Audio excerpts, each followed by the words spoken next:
একটা ভালো কথা সুন্দর গোলাপের মতো, একটা ভালো কথাও সাদগা, তবে দান করতে কার্পণ্য কেন।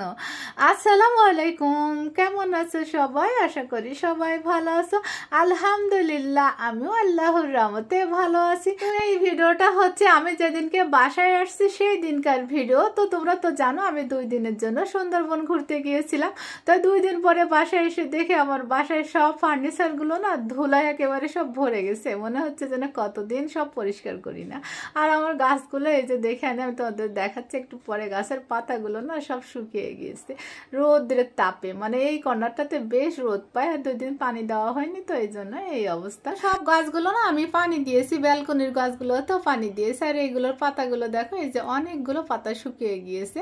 তো যাই হোক, গাছগুলোর একটু আমি যত্ন নিয়ে তারপরে না সোজা চলে গিয়েছি কিচেন রুমে। আজকে কিন্তু অনেকগুলো কাজ করেছি, এই জন্য না ক্ষুধা লাগছে, ভাবছি একটু নাস্তা খেয়ে তারপরে না দুপুরে রান্না করব। তো আমি কয়েকটা রুটি আর পরোটা বানিয়ে নিয়েছিলাম। তো কিছুটা আমি ফ্রোজেন করে রাখছি, আর একটা রুটি আর একটা পরোটা না আমি ভেজে নিয়েছিলাম। আর পাশে ওই যে চা বসিয়ে দিয়েছি, একটু চা না খেলে তো আর এনার্জি পাবো না কাজে, বুঝছো। আর এই মিষ্টিগুলো না আমরা আসার সময় নিয়ে আসছিলাম সাতক্ষীরা থেকে, তো ভাবলাম যে পরোটা দিয়ে খাবো এই মিষ্টি। আর এই যে চা করে নিয়েছি, এটা দিয়ে না সকালের নাস্তাটা আমরা করে নিয়েছিলাম। আর তারপরে সোজা চলে আসছি কিচেন রুমে। আর এই যে দেখতেছো না ধন্দল, বেগুন, তারপরে টমেটো, এগুলো না আমার ছাদ বাগানে সকালে উঠে আমার জামাই ওই যে এগুলো উঠে আনছে। আর এই ফুলকপিটা কিন্তু আমার ছাদ বাগানের না, এটা হচ্ছে কিনে আনছে। এই যে আমি সবকিছু না কেটে কুটে না রেডি করে নিয়ে তারপরে রান্নাটা বসিয়ে দিব। আর খালা আজকে না সিঁড়ি টিড়ি পরিষ্কার করবে, অনেক ধুলা পড়ছে সবকিছু। তো আমি তো ঘরটা সুন্দর করে আগে গুছিয়ে নিয়েছি, তারপরে এই যে রান্না বান্না করতে আসছি।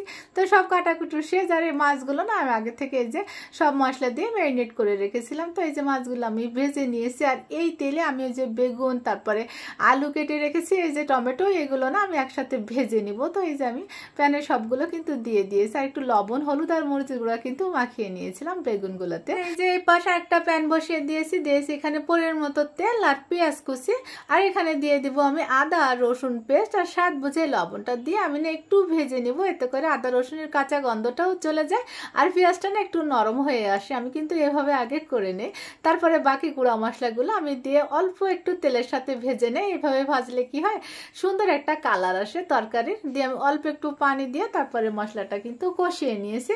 এরপরে ওই যে কেটে রেখেছিলাম ফুলকপি আর আলু, সেটা দিয়ে না আমি ভালো করে মশলার সাথে এই যে নেড়ে চেড়ে মিশিয়ে তারপরে ঢাকনা দিয়ে ঢেকে এটা খানিকক্ষণ না আমি কষিয়ে নিই। আর ওপাশে দেখো বেগুন, আলু, টমেটো ওগুলো না সুন্দরভাবে কিন্তু সিদ্ধ হয়ে গিয়েছে। তো আমি একটু এই যে এক সাইড করে রেখে বাকি পাশে এই যে তেলটা কিন্তু কায়দ করে নিয়ে আসছি এনে, তারপর আমি পেঁয়াজ, রসুন, কাঁচা মরিচ না একসাথে ভেজে নিব।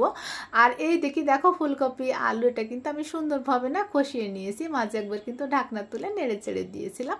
আর এখন আমি এই যে এখানে পরিমাণ মতো পানি দিয়ে দিচ্ছি। আর ওই যে টমেটো কেটে নিয়েছিলাম সেটাও দিয়ে দিচ্ছি। একটু নেড়ে চেড়ে এই যে সবকিছু আবারও মিশিয়ে দিলাম, দিয়ে ঢাকনা দিয়ে ঢেকে না একটু আমি রান্না করে নিয়েছি। আর এখন এই যে দিয়ে দিলাম আমি ভেজে রাখা সেই মাছগুলো, আর দিয়ে দিব কয়েকটা কাঁচামরিচ। এই পর্যায়ে কাঁচামরিচ দিলে কিন্তু কাঁচামরিচের ফ্লেভারটা না ভালো থাকে। তো যাই হোক, আমি আবার একটু নেড়ে চেড়ে তারপরে পাশের চুলায় না ওটা কিন্তু বসিয়ে দিয়েছি, বাকি রান্নাটা ওপাশে হয়ে যাবে। আর এই যে আমি কিছু শুকনো মরিচও ভেজে নিয়েছিলাম, আর ওই যে পেঁয়াজ, রসুন আর কাঁচামরিচ একসাথে ভেজে নিয়েছিলাম। তো সবকিছু আমি লবণ দিয়ে না একটু পিষিয়ে নিয়েছি। আর এই যে ভেজে রাখা আলু, টমেটো আর ওখানে ছিল বেগুন, তো সবকিছু না আমি সুন্দর করে এই যে পাটনায় না বেটে নিয়েছি। আর এখন দিয়ে দিলাম সরিষার তেল আর হচ্ছে ধনিয়া পাতা। ধনিয়া পাতা না দিলে তো ভর্তার আসল টেস্টটাই পাওয়া যাবে না। দিয়ে আমি হাতে একটু না মাখিয়ে নিচ্ছি। এই ভর্তাটা যে কি টেস্ট হয়েছিল, তোমরা কি কখনো এইভাবে ভর্তাটা করে খেয়েছো? পুরো কমেন্ট করে অবশ্যই জানাবা। আর আমি না গরম গরম একটু ভাত তুলে নিয়ে তারপরে এই যে বাটনাটা মুছে না খেয়েছিলাম। আর এভাবে খাওয়ার স্বাদটা কিন্তু একটু অন্যরকম হয়। তো যারা যারা খেয়েছো তারা তো অবশ্যই বলতে পারবে। আর পাশে আমার ফুলকপি মাছের তরকারিটাও কিন্তু হয়ে গিয়েছে। আমি এই যে উপরে একটু ধনিয়া পাতা কুচি দিয়ে দিয়েছি। আর দেখো এর কালারটা না অনেক সুন্দর, আর এটা খেতে অনেক বেশি মজার হয়েছিল। তো আমার ভিডিওটা আজ এই পর্যন্ত ছিল। সবাই ভালো থেকো, সকলের জন্য আমার দোয়া থাকবে। আসসালামু আলাইকুম।